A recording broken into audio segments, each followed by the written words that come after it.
Olá, pessoal, boa noite. Estamos aqui em mais uma noite repleta de muito conhecimento, né? Para todo mundo que vai se preparar aí para a UVA. A UVA, mais uma vez, vem com um vestibular repleto, né? Repleto de conhecimentos gerais, conhecimentos específicos. E nós estamos aqui para ajudar vocês com mais uma noite cheia de professores incríveis, mestres da educação, que vão aí abrilhantar um pouquinho mais a nossa semana com esses conteúdos super relevantes.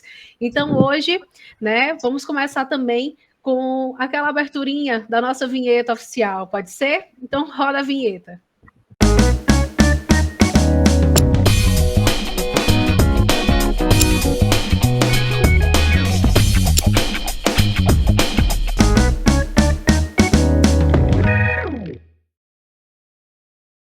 Então, hoje nós vamos receber os nossos mestres, né, da educação, Carlos Augusto, Kleber Teixeira, que vão abrilhantar um pouco mais a nossa noite, trazendo essa dinâmica de todo esse conhecimento. Professores, boa noite para vocês. Boa noite, Giovana, boa noite, Carlos Augusto, boa noite a você, aluno Farias Brito, você quer fazer a prova da UVA agora nesse domingo. Giovana, já é o 2025.1, né? Isso. Fica ligado, tempo passando rápido. Carlos Augusto, prazer ver você aqui, pelo menos virtualmente. Saudade, Kleber, grande, a gente não se encontra aí, a gente não tem se encontrado muito em Sobral, dias diferentes, horários diferentes, sempre um prazer estar aqui com você, é um prazer essas aulas do FB online, que a gente vai aprendendo um com o outro, vai batendo bola. Boa noite, Giovana, prazer também estar aqui contigo, tá?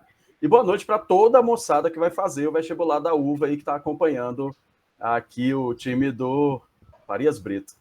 Pronto, professores, muito obrigada. Agora, para a gente iniciar trazendo um pouquinho mais, para conhecer um pouquinho mais, né? Quem está assistindo a gente e ainda não conhece o Farias Brito, teve um amigo que chamou, convidou para estar assistindo essa live aqui hoje. Então, vamos apresentar um pouquinho mais o Farias Brito? Vamos curtir um videozinho dos nossos 89 anos?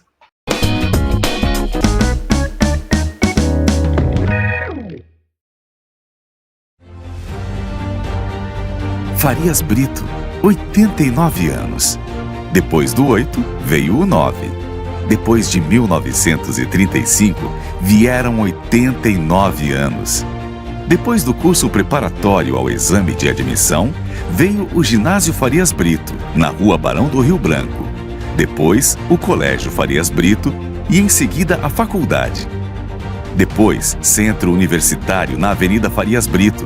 E vieram a FB+, o Instituto Farias Brito, a FB Ideias, o Sistema Farias Brito, que atende colégios em todo o Brasil, o FB Online e a FBJ Turismo. Hoje, são 7 núcleos com 25 prédios. Depois do 8, vem o 9. Farias Brito, 89 anos, com um sucesso após o outro.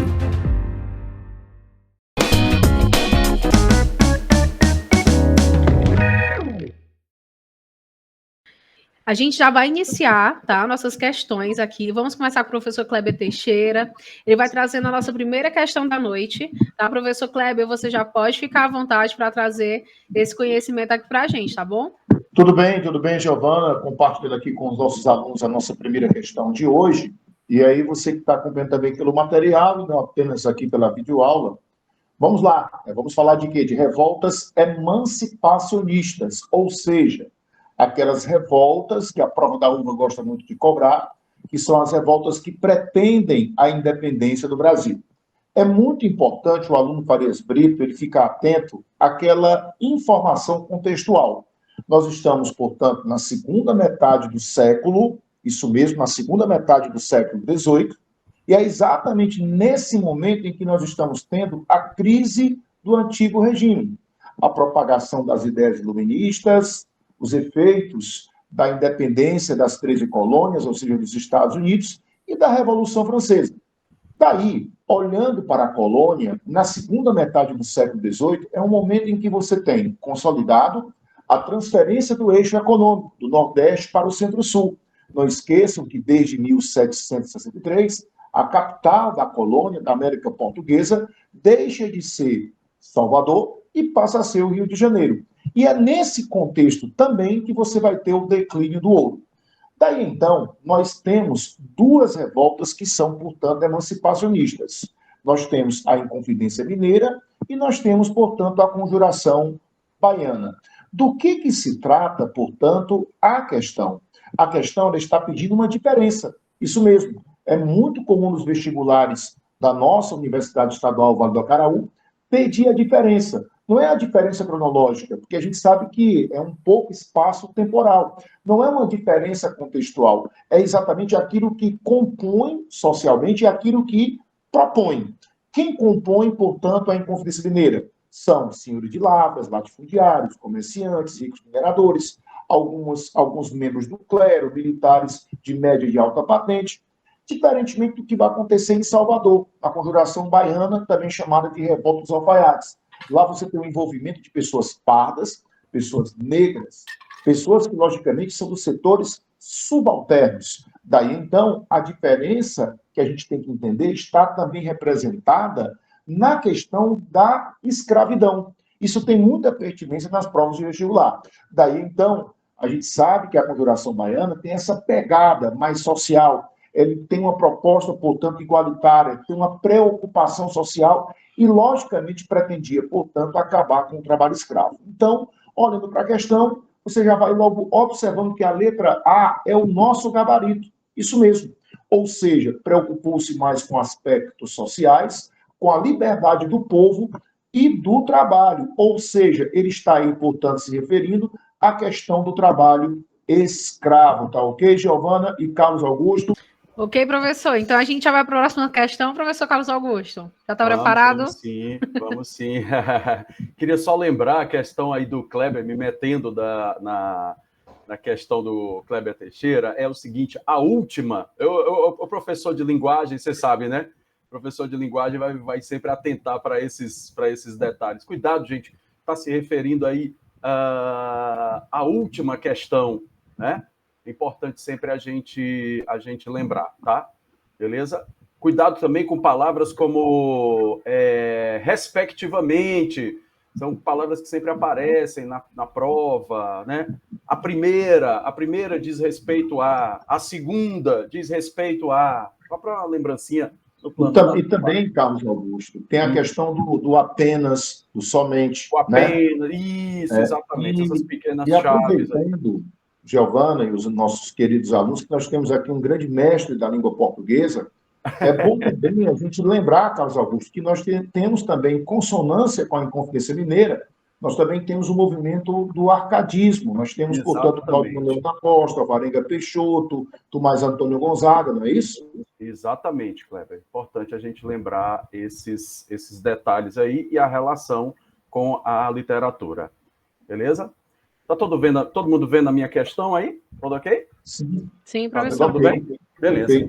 Olha só, a Universidade do Vale do Acaraú, ela deu uma colher de chá ótima para nós, né, para os candidatos, para todos nós, que ela diminuiu o número de obras selecionadas, né, para o vestibular dela, gente. Hoje, esse vestibular essa prova serão só 2 obras. Olha aí, colher de chá maravilhosa, né? A gente vai ter o Torto Arado e vamos ter Úrsula. Somente essas 2 obras, tá? São 2 obras que estão separadas no tempo, no espaço, uma obra representante do romantismo, que é Úrsula, da Maria Firmina, né? E o Torto Arado é uma obra contemporânea, mas elas estão ligadas, né? Elas estão ligadas por alguns elementos temáticos, algumas caracterizações dos personagens e tal, tem uma ligação entre elas. O vestibular da UVA, quem já fez prova de língua portuguesa da UVA, sabe que ele não tem uma maior complexidade com relação à cobrança, né, das obras literárias. Ele gosta das minúcias, ele gosta muito das questões que vão atentar para detalhes. Isso é uma coisa muito boa, mas pode ser uma coisa também muito escorregadia, né? Eu acho sempre muito escorregadio essas minúcias, né? Que minúcias são essas, professores, né? Por exemplo, quem é o personagem tal? Aonde se situa a história? Em que contexto? Em que espaço geográfico e tal, né? Porque às vezes o aluno ele vai para a leitura da obra, vai para a leitura do comentário, e aí os sentidos do texto, a complexidade maior sobre as temáticas, aí a prova vem com minúcias. E é isso que a gente tem que prestar atenção. Vamos fazer a primeira questão, que tem um pouquinho dessas minúcias aqui, só para dar um exemplo para vocês, tá? Primeira questão. No enredo de Torto Arado, as personagens Belonísia e Bebiana desempenham papéis fundamentais, as duas irmãs, né? Com base nas protagonistas da história, considere a seguinte pergunta: qual é o papel simbólico das irmãs Belonísia e Bibiana na representação da luta histórica dos trabalhadores rurais no Brasil, conforme descrito no livro Torto Arado? Tá? Letra A para vocês aqui. As irmãs demonstram a resiliência e a força feminina perante o trabalho escravo, que são condicionadas e são totalmente personificadas pelo autor como mulheres guerrilheiras. Aí já extrapola um pouquinho a questão, né? Letra B. Ambas são demonstradas como mulheres altamente femininas e fortes, mas ainda assim demonstrando a fragilidade e vulnerabilidade da mulher perante a sociedade misógina e escravista. Letra C. Belonísia e Bebiana personificam a persistência e a resistência do povo no campo frente à opressão e à exploração, simbolizando a força e a determinação para resistir e sobreviver em um contexto social e econômico adverso. As duas protagonistas, letra D, as duas protagonistas permeiam causas de cunho social e político, indo em aí tem uma barrinha aqui, quem pode ler para mim a letra D aí? Vocês podem ler aí a letra D? É só você clicar no ocultar aí na sua apresentação que dá para ver para você. Tá joia. Eu tô aqui com a abstinência das aulas online. Ainda. Obrigado, Kleber. Letra D. As duas protagonistas permeiam causas de cunhos sociais e políticos, indo contra tudo que foi imposto a elas, dando voz aos silenciados, mas em grande parte do livro se tornam vulneráveis e frágeis. Tá? Aí é para relembrar um aspecto bem geral sobre as duas personagens, a Belonísia e a Bebiana. Resposta para nós, para a gente ir trabalhando as minúcias, tá? É a letra C. Belonísia e Bebiana, né? Lembre-se que elas são duas irmãs, lembre-se que cada uma vai ter uma voz, isso é outra coisa que deve, né? A Uva gosta disso. Quem narra o segundo capítulo da obra? Quem narra o primeiro capítulo da obra? Do que trata o primeiro capítulo, né? Só para a gente relembrar. Belonísia e Bibiana personificam a persistência e a resistência do povo do campo frente à opressão e à exploração, simbolizando a força e a determinação para resistir e sobreviver em um contexto social e econômico adverso. Por isso, letra C para vocês. Tá joia? Só para a gente relembrar, cada uma delas vai ter... cada uma das irmãs vai ter uma voz narrativa. Bebiana vai representar um capítulo, Belonísia vai representar um outro capítulo, e depois nós vamos ter também outras vozes narrativas dentro do Torto Arado, tá? É um romance polifônico, como a gente estava comentando na aula especial sobre os livros, porque ele é narrado a partir de diferentes pontos de vista, por diferentes narradores, diferentes personagens. Isso aí é uma coisa importante, ó. Isso é uma minúcia para você guardar para a prova da Uva, tá? O romance Torto Arado tem diferentes narradores, para a gente relembrar. Valeu. Perfeito, professor, obrigada. Professor, assim, o que você acha das obras da Uva? Um vestibular que ainda cobra obras, né? O que você acha? Sua opinião. Acho as obras maravilhosas, tá? E eu sempre desejo que a Uva trabalhe com uma maior complexidade, né? Porque você tem obras muito ricas para se trabalhar em várias instâncias, em vários planos interpretativos, de sentido, contexto social, etc. e tal, né? A Uva ela tem que dar uma complexificada aí dentro desses detalhes. Por isso que eu estou falando aqui, Giovana, que os alunos eles têm que se preocupar com minúcias, com detalhes, né? Sim. Eles atentam mais para detalhes, mas as obras elas podem mais. Assim, a gente sempre espera que a prova fique um pouco mais complexa, né? Viu? Sim, até porque a gente, como leitor, cria uma expectativa, né? Como pré-vestibulando também. Pré-vestibulando, todo mundo cria uma expectativa de uma, né? De um aprofundamento, etc. e tal.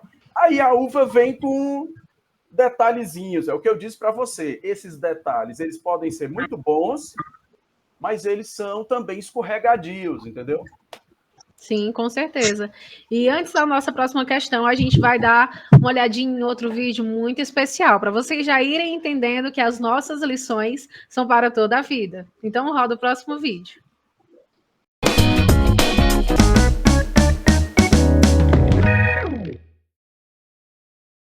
vai do bebê até o avô. Vai do bebê até o avô. Antes da mamãe dar à luz, bebê tem baby blues. E quando o nosso bebê faz o quê? Faz bico, faz FB, ding dong dum dum. E vem o FB abá, FB abé, FBB. Cresce, cresce, cresce, vai abrindo os braços, faz bem e faz bonito. Cresce, cresce, cresce, cresce, vai dando os passos, faz bem e faz bonito. É infinito, o pai que traz o filho traz o filho que traz o seu avô. Porque a vida não para de crescer e a gente não para de aprender. Farias Brito. Nossas lições são para toda a vida. E a gente não para de aprender. Vai do bebê até o avô.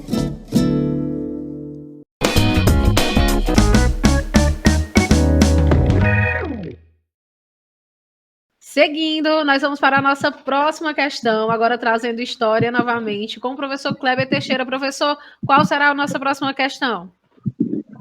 Muito bem, Giovana, a gente vai agora, deixa eu compartilhar aqui para vocês, já deve estar aparecendo aí para o nosso alunado, você que vai fazer algo agora no próximo domingo. Bom, nós vamos agora bater um papo, né, uma questão aqui sobre a Constituição de 1988. Nós estamos aqui nesse ano de 2024, e nesse ano de 2024, uma das obras do cinema que está repercutindo muito é o filme Ainda Estou Aqui, né, que traz aquele ambiente da ditadura militar, do governo Médici, durante os anos 70, com prisões arbitrárias, pessoas que eram tiradas da família, pessoas que desapareciam, enfim.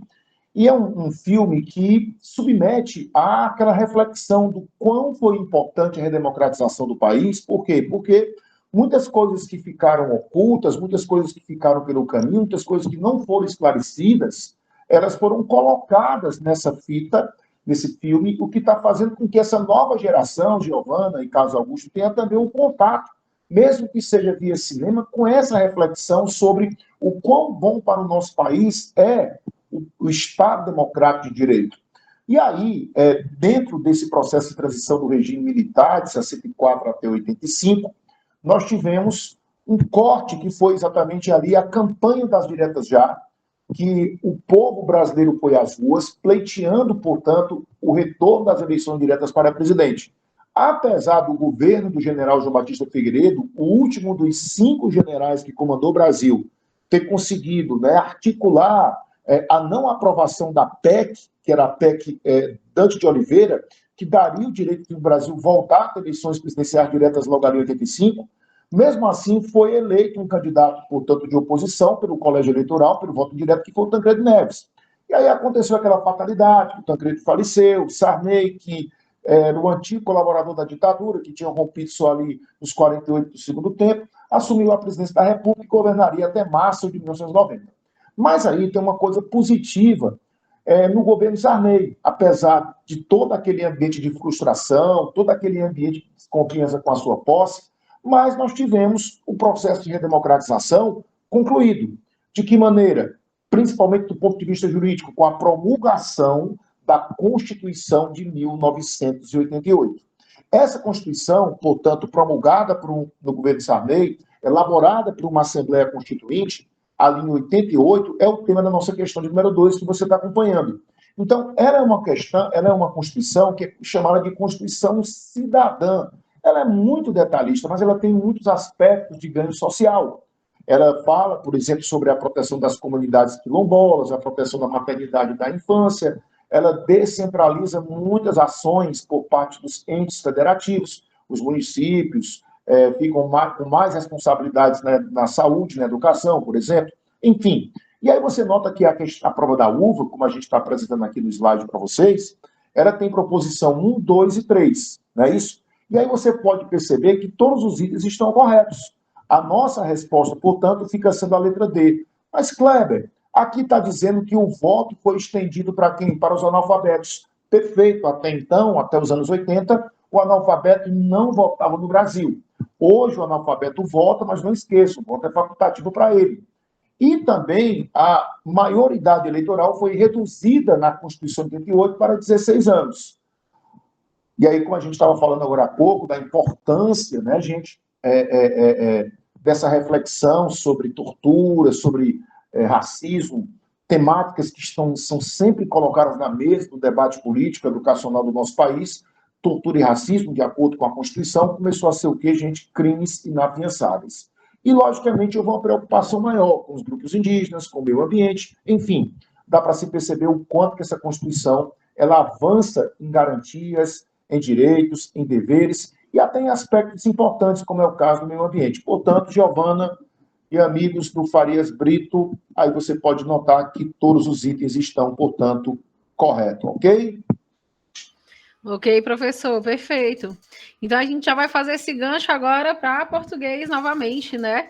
Eu acho super interessante essa dinâmica das disciplinas ficarem juntas, né? Sempre é muito legal quando as disciplinas elas conseguem fazer esse jogo. Eu acredito muito que linguagens e humanas elas estão aí coladinhas, né? Sim, eu acho, inclusive, que era para ser mais. Tanto que nós fizemos agora um comentário, né, da FUVEST. Quem fez FUVEST sabe que a FUVEST trabalha questões interdisciplinares, até engraçados. Tem umas questões que os professores, às vezes a gente fica perdido. De quem é essa questão? Essa questão é da biologia, é do português, é da história. De quem é essa questão? A questão é muito interligada, né? Muito, muito bacana, especificamente o vestibular da FUVEST. Queria reiterar o Kleber, tá? O filme Ainda Estou Aqui, eu já vi, emocionante. Já programei com a minha filha mais nova para a gente ir para o cinema, para ir ver. As novas gerações precisam ver esse filme, tá?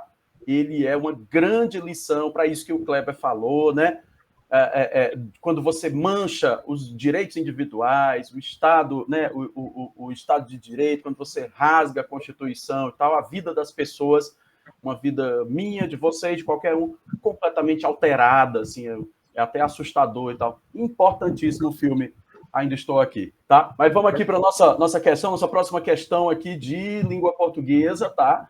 É uma questão, gente, que eu pesquei aqui, importante, tá? Eu pesquei aqui da Federal do Rio Grande do Sul, né? Deixa eu passar aqui para a gente.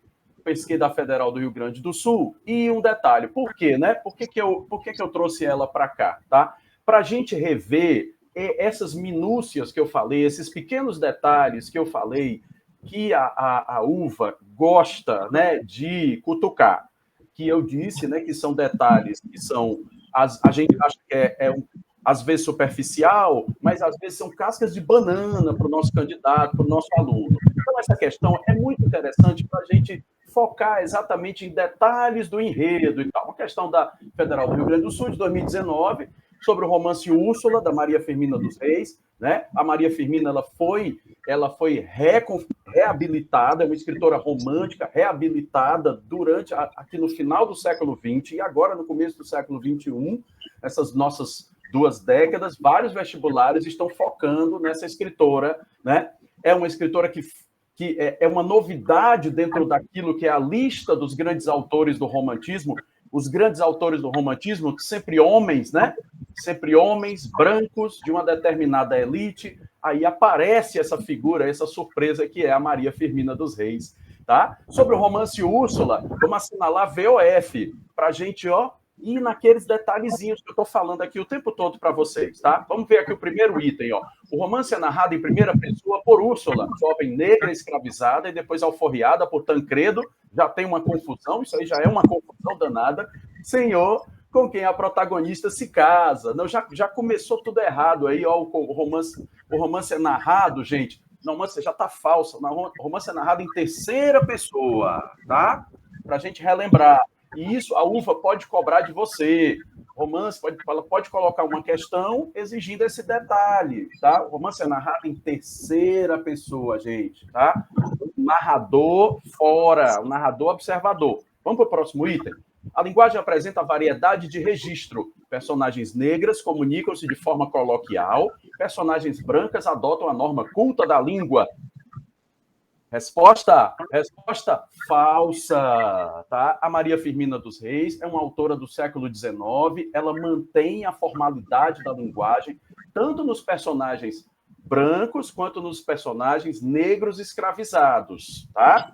Quem vai fazer essa diferenciação, gente, é o escritor do modernismo no século XX, viu? Mas ela, como é uma escritora do século XIX, os personagens negros escravizados, por mais que a gente perceba algumas expressões, né, afrodescendentes, beleza? Mas eles vão se comunicar num nível formal do discurso. Outro detalhezinho, outra minúcia para vocês, tá? Próxima. O enredo está centrado no amor fracassado entre Úrsula e Tancredo, embora personagens como Túlio e Mãe Susana sejam cruciais para o romance, especialmente na definição do seu caráter anti-escravagista. Resposta, moçada que leu aí, que leu o nosso material, que leu a obra, verdade, tá? Os alunos me perguntam, professor, ela é uma obra, Úrsula é uma obra crítica, caráter crítico, será que ela não se aproxima do realismo? Eu digo, não, gente, não. Apesar da sua criticidade, o romance Úrsula, ele está inserido, todo ele dentro da perspectiva romântica, viu? O fato de um romance ter esse dado de criticidade não quer dizer que ele foge do romantismo, nem sempre isso acontece, né? Nós temos um romance, por exemplo, do José de Alencar, o romance Senhora. O Alencar é romântico e ele ali explicita toda a podridão do que eram as relações matrimoniais, né, focadas no dinheiro. Só outro exemplo para você ver. Então, cuidado com isso, tá? Próximo item. O escravocrata comendador Fernando P., antagonista de Tancredo na disputa pelo amor de Úrsula, né? Arrepende-se dos seus crimes no final da vida e, recolhido em um convento, transforma-se no Frei Luís de Santa Úrsula. Resposta, minúcia, verdadeira. Isso é um tipo de item, é um tipo de questão que a UVA, a Universidade Vale do Acaraú, gosta de apresentar no estudo das obras literárias e tal. São minúcias, são detalhes que você, né? Aí aqui, a sequência correta para o preenchimento dos parênteses, né? De cima para baixo, obviamente, letra C, tá? Esses detalhes são os detalhes que a UVA, a nossa universidade, adora. Por isso eu fiz questão de trazer para vocês aqui, né, essa questão lá da Federal do Rio Grande do Sul. Ela é bem diferente do modelo, mas eu fiz questão de trazer para vocês, para a gente trabalhar exatamente as minúcias do enredo, que é o que vai ser cobrado do nosso candidato. Tá bom, Giovana? Sim, professor, tá vendo? É por isso que Farias Brito é diferenciado, né? Os melhores professores, os melhores conteúdos e também a maior aprovação em medicina, né? Em 2023, nas federais, no SISU, né? Na estadual, o UFB foi primeiro lugar, é claro, mais uma vez, né? Ó, dos 131 lugares, 131 cursos, né? Na verdade, dos 131 cursos da federal, das federais no Ceará, os 103 primeiros lugares foram do Farias Brito. Então, 103 de 131, não tem como, né? É sucesso demais. A gente vai passar um spotzinho bem rápido de 30 segundinhos, então aguarda um pouquinho que vai ter spot e já a gente volta.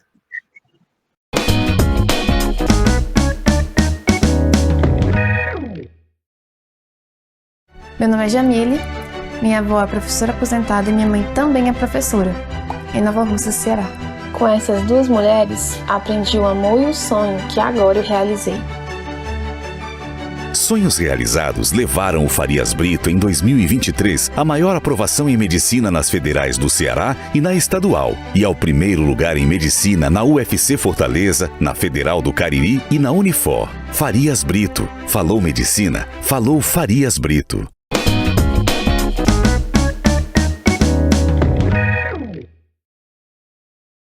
FB, sucesso total. E com isso, vamos trazendo mais uma questão para vocês, já irem se preparando para a UVA, né? Que agora é nesse domingo. Então, professor Kleber, vamos lá, mais uma questãozinha de história. Vamos sim, Giovana, vamos lá, vamos a mais uma questão. Você é aluno Farias Brito. E desta feita a gente vai trazer um tema que é um tema bem atual, super atual, que é a questão que envolve Rússia e Ucrânia, certo? Então, um tema que certamente tem grandes possibilidades de ser cobrado na sua prova, uma temática que a gente sabe que ela como se diz, muito pertinente. E aí nós temos que entender, gente, que o que se passa hoje é, de certa forma, um resquício da Guerra Fria.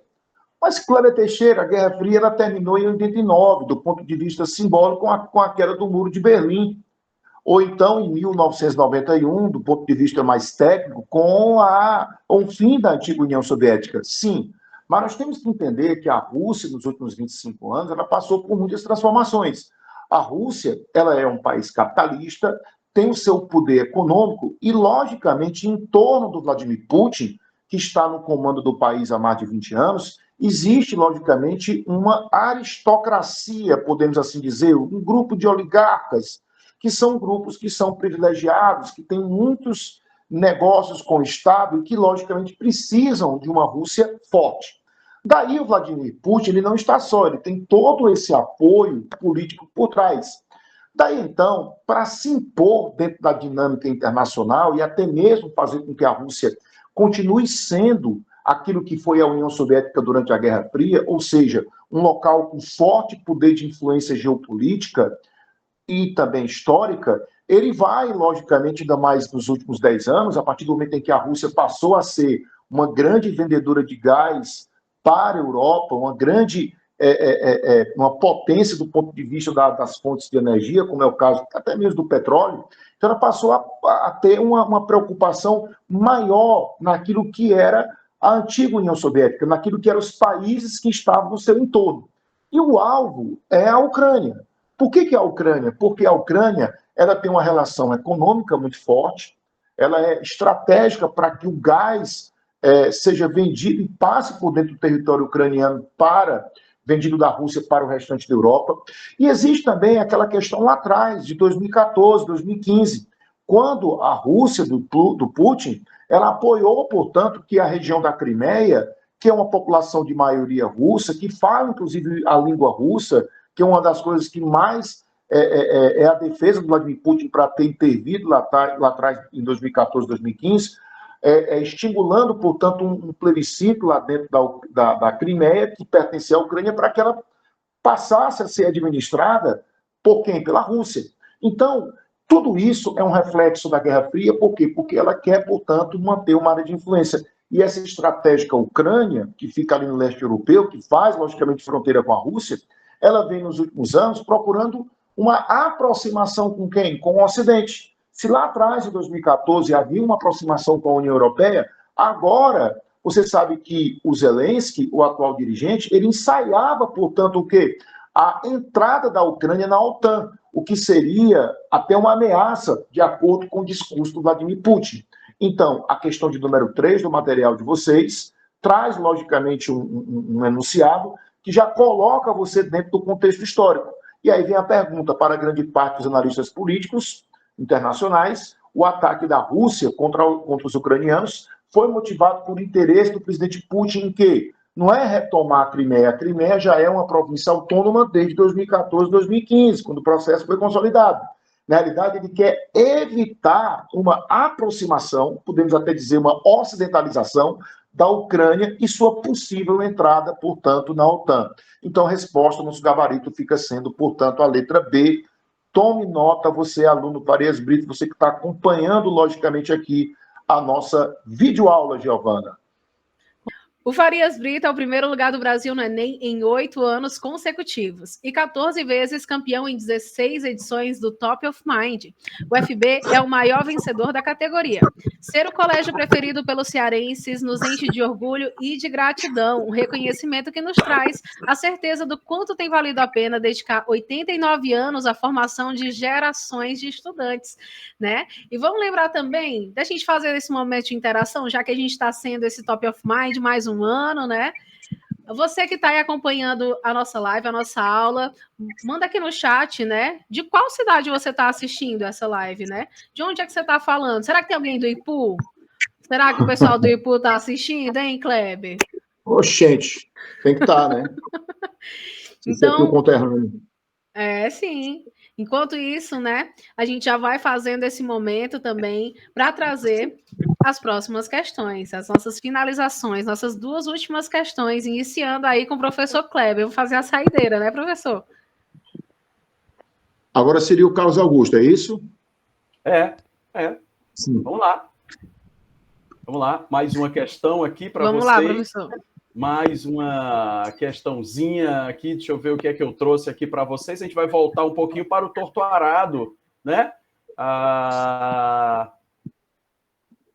Detalhes, vamos lá para os detalhes de torto arado. Uma questão bem simples, né? Uma questão é exatamente isso aqui, que é bem previsível de aparecer na prova de vocês, né? Como a gente tem reiterado aqui na nossa aula, tá? São detalhes, né? Olha só a terceira. Qual é o cenário em que se passa a narrativa de Torto Arado de Itamar Vieira Júnior, tá? Beleza? Qual é o cenário? Outra questão que pode aparecer, em que época, né, deve estar situado o romance Torto Arado, aquilo que eu falei para vocês, quem é a protagonista, quem é o narrador do primeiro capítulo, quem é o narrador do segundo capítulo, quem é o narrador do terceiro capítulo, tá? Para você atentar para esse tipo de detalhe, né? O que a UVA geralmente vai exigir da gente, tá? Qual é o cenário do Torto Arado? Você que leu, tá? Letra A, é um cenário fictício, cheio de magias, encantos, já morreu aí, já estamos morrendo, né? Marcado por personagens excêntricos e diferentes que se misturam com a natureza ao redor. Letra A. Letra B aqui, mais concretamente, a narrativa se desenvolve em uma comunidade rural no sertão da Bahia, onde os personagens vivem e trabalham. Tá? Letra C, a narrativa é contada no norte de Minas Gerais, nas veredas do sertão mineiro. Opa, rapaz, veredas do sertão, isso aí é outro cara, é outro escritor aí, tá? Que nós já falamos dele em sala de aula, tá? Letra D, a história se passa na região nordeste do país, mais especificamente na região da Caatinga, próximo ao Ceará. Não, a letra D já está fora. Resposta para vocês aqui, ó, resposta letra B, né? Mais concretamente, a narrativa se desenvolve em uma comunidade rural no sertão da Bahia, próximo à Chapada Diamantina, beleza? Apesar do romance do Itamar não deixar ele não se preocupa muito em localizar, né, geograficamente, que lugar do Brasil ele deixa indícios. Próximo aí, temos indícios próximo à Chapada Diamantina, né, nessa comunidade rural no sertão baiano. Tá bom? Terceira questão aí para você, simples, né? Bem na batida daquilo que você vai possivelmente você vai encontrar na prova da UVA. Tá bom? Perfeito, professor. Agora a gente vai para a saideira do Kleber, né? Vamos sim. Vamos lá, nossa última questão. Deixa eu compartilhar aqui com vocês. Vamos para uma temática. Olha aí, Carlos Augusto. Vamos falar, sabe de quê? De história de Sobral. Olha aí, legal. Vamos bater um papo aqui sobre a história de Sobral rapidinho aqui, para a gente fechar o nosso encontro de hoje, tá certo? Então, vejamos. Como vocês estão percebendo aí, né, eu tenho proposição 1, 2, 3 e 4. Gente, esses itens aqui, eles vão colaborar com o processo de evolução política e até religiosa, porque há um entrelaçamento muito forte da história de Sobral nesse sentido, certo? História, religião, cultura. Então, o que a gente tem aqui na questão? Sobral, certo? Sobral, lá atrás, há 4 anos atrás, em 2020, ela comemorou 247 anos de emancipação, certo? Então, observemos aí que ele está pedindo eu fiz aqui uma compactação de algumas questões que nós temos da história de Sobral. Então, a gente tem que observar que o ponto de partida é exatamente a famosa Fazenda Caiçara. Na realidade, o processo de ocupação da pecuária foi muito importante, foi muito incisivo ali, a partir do último quarto de século XVII. A pecuária vai penetrando para o interior, vai surgindo as famosas fazendas de criar, as margens dos rios, Rio São Francisco, Rio Jaguaribe e o nosso Rio Acaraú. E foi exatamente no entorno do Acaraú, que a gente, nas margens do Acaraú, melhor afirmando, que nós temos a criação da Fazenda Caiçara pelo casal, né, que é Quitéria Marcos Jesus e o Antônio Rodrigues Magalhães. Isso ali por volta de 1720. 1742, como fala o item 1, está corretíssimo, nós tivemos esse entrelaçamento de história e religião. Por quê? Porque o padre Lino Gomes Corrêa escolheu exatamente a Fazenda Caiçara, a capelinha da Fazenda Caiçara, para ser sede de um curato. Em torno desse curato, da capela, da da fazenda, em torno também do mercado da carne, depois da Câmara Municipal, é que você tem Sobral se desenvolvendo. Então, item 1 correto. Ao redor da igreja matriz, mais tarde, para quem aqui de Sobral sabe muito bem, que é o Lago do Rosário, né, surgiram, né, as primeiras casas que eram entre a igreja matriz e o Lago do Rosário, que foi construído, inclusive, pelos pretinhos, né, pela Irmandade dos Pretinhos, dos africanos, dos escravos. Surgiram as primeiras casas de povoação, que pertenciam às pessoas, das quais descende grande parte dos habitantes de Sobral. Perfeito também o item 2, tá certo? E o item 3 fala, logicamente, de quê? Fala da sedição de Sobral. É muito importante a gente entender que no final de 1840, o padre José Martiniano de Alencar, que é o senador Alencar, que foi presidente da província do Ceará por 2 vezes, que é pai do escritor que tem o mesmo nome, ele protagoniza uma luta entre os liberais, o qual ele faz parte, e os conservadores aqui em Sobral, depois que ele é investido do cargo de governador.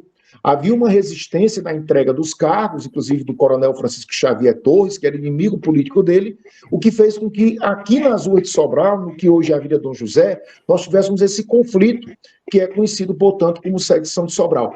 Ao final, a Vila Distinta Real de Sobral, como era o nome oficial de Sobral, quando foi elevada lá atrás no século XVIII, ela passou a ser cidade. Certamente, o José Martiniano de Alencar atendeu os pedidos de uma comunidade que tinha apoiado ele na luta contra seus inimigos aqui no território sobralense. Nesse episódio, repito, conhecido como sedição de Sobral. E aí Sobral passa a se chamar de Fidelíssima Cidade de Januário do Acaraú. Interessante esse nome, né?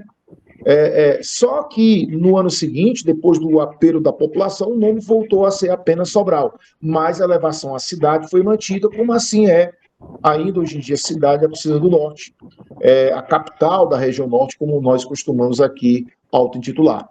E outro fato importante foi exatamente a criação da diocese pelo Papa Bento XV, né? E o Dom José Tupinambá da Frota foi, logicamente, o primeiro bispo sobralense. Então, a narrativa da questão 4, é bom você dar uma olhadinha, né, antes da prova, por quê? Porque daqui todas as proposições estão o quê, gente? Corretas, tá isso? Tá ok? Então tá aí a questão, finalizando, Giovana, a nossa participação aqui. Eu sei que daqui a pouco a gente vai dar aquele plá final, né, como falam os nossos amigos de rádio, mas fica aí, portanto, mais uma questãozinha resolvida para vocês. Perfeito, professor. E a gente já vai para a última, né, também do professor Carlos Augusto, né? Trazendo nossa última questão aí de português. Professor, o que você acha da uva tá trazendo, sempre trouxe, né? Mas manter essa tradição de falar um pouco mais sobre a história de Sobral? Kleber? É o Kleber? Sim, é muito importante, né? Porque você mantém viva e, de certa forma, você valoriza a pesquisa sobre o município, sobre as cidades vizinhas, entendeu? Então, eu acho isso muito pertinente. Eu até queria que a nossa Universidade Estadual do Ceará, ela cobrasse mais, ela fosse mais incisiva na cobrança de temáticas da história do Ceará, porque valorizaria mais, entendeu? Então, é muito interessante. Como também, Carlos Augusto, seria interessante também uma maior valorização dos nossos escritores. Eu acho que está faltando essa pegada. Sim. Fica aqui a dica, né? Fica aqui o pedido, né, para aqueles que estão à frente dos nossos vestibulares regionais, Giovana e Carlos Augusto. Exato, né? Lembrando que a Universidade Federal, antes do Enem, já teve, né, um conjunto de obras selecionadas e ela enfatizava muitos autores locais, né? Foi um momento muito bacana, só lembrando nas décadas anteriores, né? Mas vamos lá, vou aqui para a minha última questão, tá? Sobre as obras, vamos ver o que é que vai aparecer aqui. Vai aparecer a obra... sim, temos aqui a Úrsula, da Maria Firmina dos Reis, tá? Também bem na batida do que a gente pode encontrar dentro da prova da uva. Tem um fragmento aqui do romance Úrsula, né? E a visão, nós vamos trabalhar a visão que ela tem. Olha que curioso, Kleber. Nós temos aqui uma visão diferente sobre o negro escravizado dentro de uma obra do romantismo, tá? O homem que assim falava era um pobre rapaz que, ao muito parecia contar 25 anos, que na franca expressão de sua fisionomia deixava adivinhar toda a nobreza de um coração bem formado. O sangue africano fervia-lhe nas veias. O mísero ligava-se à odiosa cadeia da escravidão. A odiosa cadeia da escravidão, ó. E embalde o sangue ardente que herdara de seus pais e que o nosso clima e a servidão não puderam resfriar. Embalde, dissemos, se revoltava, porque se lhe erguia como barreira o poder do forte contra o fraco. Apesar de ser uma obra que está inserida na estética do romantismo brasileiro, veja, nota-se que Úrsula traz um elemento que destoa das ideias do próprio estilo ao qual pertence. Pelo fragmento, notamos que tal ideia qual é a ideia pelo fragmento aí, tá? Que destoa, né, a mentalidade do romance Úrsula para a mentalidade do próprio romantismo, tá? Será que é a letra A, o ufanismo patriótico dos personagens? Será que é a letra B, a idealização do homem negro? Será que é a letra C, o sentimentalismo exacerbado? Será que é a letra D, a visão científica ao analisar a escravidão? Né? Lembre-se ali do texto, sempre olhe o texto, volte para o texto, né? Beleza? É por isso que nós temos aqui como resposta, né? A letra B, tá? Deixava adivinhar toda a nobreza de um coração bem formado e a idealização do homem negro. Aí você pode chegar e dizer, mas professor, nós tivemos uma terceira fase do romantismo abolicionista e tal. Só que a terceira fase do romantismo, se a gente observar com cuidado, né? Por exemplo, na poesia, se eu pensar na poesia, ela vai enfatizar o quê? Né? Ela vai enfatizar o sofrimento, a denúncia do sofrimento, né? Ainda uma dependência do olhar do sujeito branco. O poeta branco, o escritor branco é aquele que vai cantar a liberdade do homem negro. No romance Úrsula é uma coisa diferente, né? Porque eu tenho personagens aí que você nota uma idealização, você nota uma valorização do homem, né? Do elemento afrodescendente como nenhum outro. Ah, professor, mas a gente teve a escravizaura. A escravizaura é um arremedo de abolicionismo, né, do Bernardo de Guimarães. Eu esculhambo o Bernardo de Guimarães, né, quando ele faz uma protagonista escrava que é branca, né, branca de hábitos europeus, etc. e tal. Aí tem toda uma discussão sobre isso, se foi válido ou não e tal, tal. No romance Úrsula é diferente, gente, né? É um romance abolicionista, é um romance que valoriza a figura do personagem negro, valoriza as ideias do personagem negro, tá? Valoriza a memória e história do sujeito negro escravizado. É um romance exemplar que a gente tem aí no vestibular da UFA. Tá bom, Giovana? Tá certo, professor. Então vamos para a próxima, né?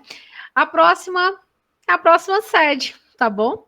A gente anuncia, né, que o Farias Brito Cariri já está com tudo, né? A gente agora também está no Cariri, pertinho de Juazeiro, né? O Farias Brito chegou ao Cariri, a excelência de uma escola que vem formando gerações, agora também no Cariri. Não sei se tem alguém aí pertinho, né, no Cariri, Juazeiro, que esteja vendo aí nossa live, mas conheço, a gente ainda não tem, né, um ensino médio pré-vestibular, mas em breve teremos, né, esperamos que sim.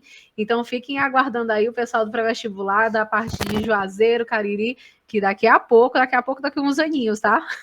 A gente chega com pré e o ensino médio aí para vocês também, né? E falando um pouquinho mais de UVA, o Farias Brito é o primeiro no vestibular 2024.2 da Universidade do Vale do Acaraú, com maior número de primeiros lugares, 22, em 31 cursos ofertados pela UVA. Mais uma vez, Farias Brito dando show, né? Vocês estão vendo aí na tela o nosso anúncio, né?